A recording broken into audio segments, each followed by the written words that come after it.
Olá, gente. A nossa apresentação vai ser apresentada por mim, Vinícius Souza, Jaqueline Lobato, Diego Pinheiro e Eduardo Henrique.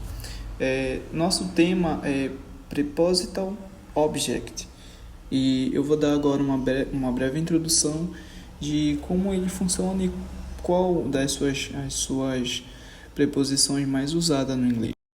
Bom, quando a gente fala em Proposital Object, a gente tem que ter a ciência de que as preposições elas são muito importantes, né? Porque com elas a gente pode conectar palavras dentro de uma frase. Elas podem ligar os substantivos e os pronomes, ajudando a estabelecer relações entre eles. Dessa forma, a gente pode perceber que a preposição ela completa o significado das frases, tornando comum e mais clara a estrutura, né? Dessa forma, a gente vai poder entender melhor. Bom, agora eu trouxe uma tabelinha com as principais, vamos dizer assim, mais usadas preposições do inglês. Por que não posso dizer mais usada ou as únicas usadas? Porque no inglês varia muito, né?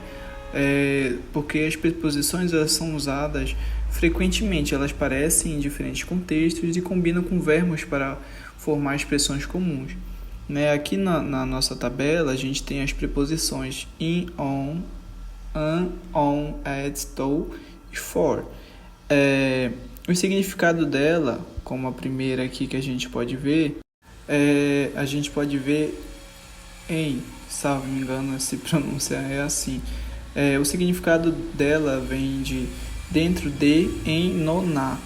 Os exemplos em inglês que a gente pode dizer é T, K, R, N, T, driver.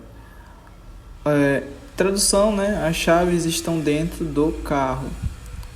Ou seja, a gente vai usar o significado dentro, entende?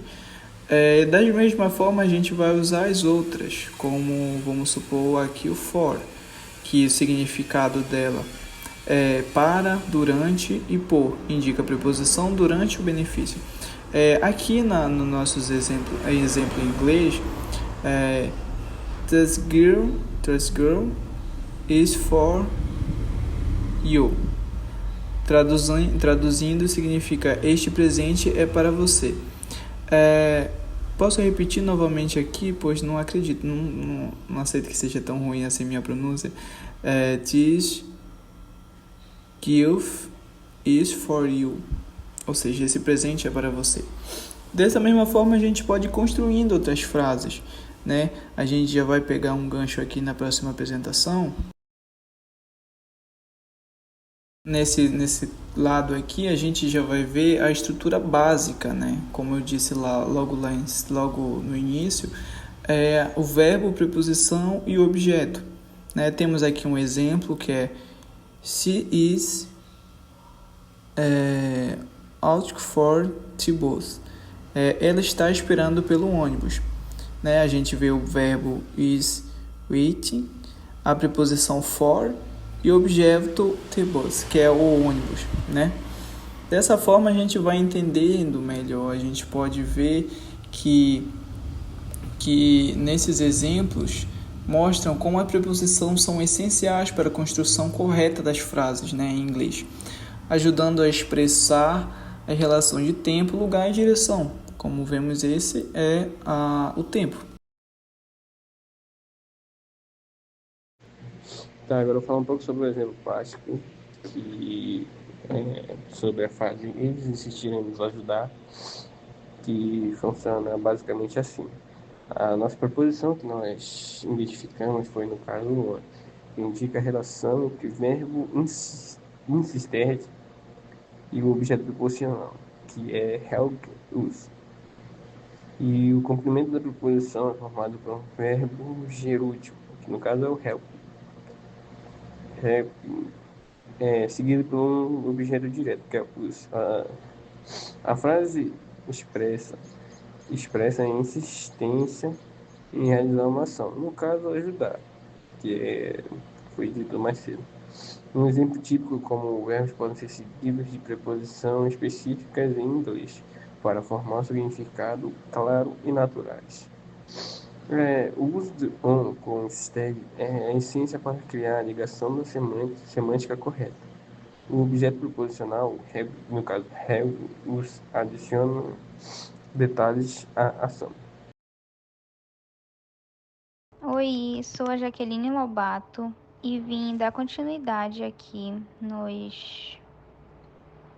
exemplos. O Diego começou dando o primeiro exemplo, eu vou dar mais um aqui.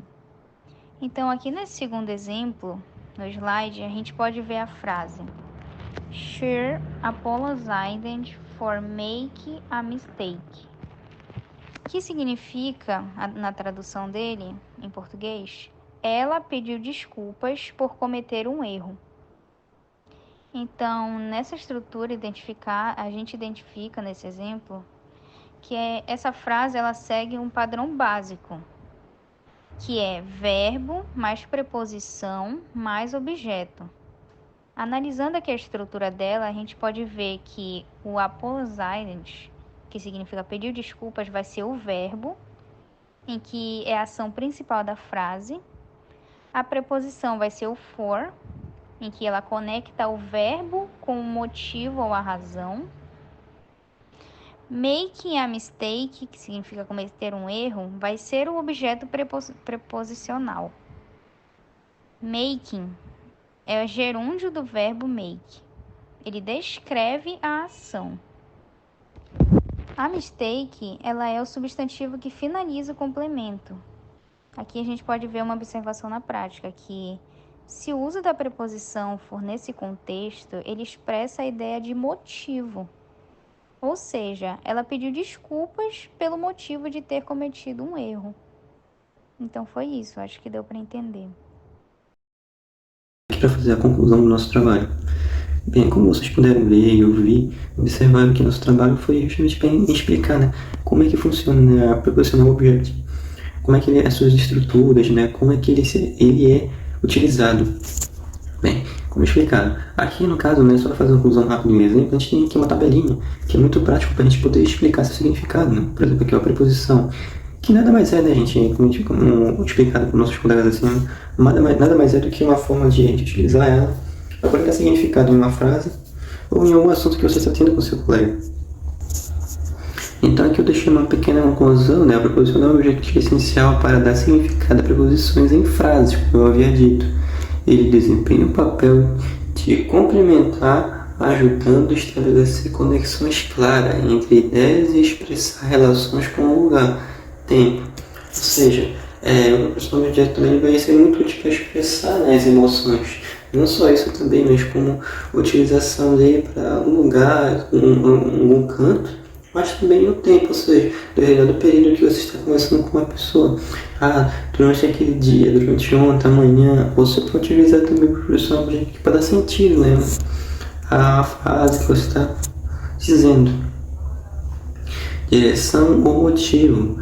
Dominar o uso correto do proposição objeto torna a comunicação mais precisa e estruturada em inglês, ou seja, né, uma forma de deixar mais compreensível, mais compacta para a pessoa que vai ali que está conversando com você, né? Bem, gente, esse é o nosso trabalho. Aqui são as bibliografias, né, sobre o nosso trabalho. E obrigado por ter assistido até aqui.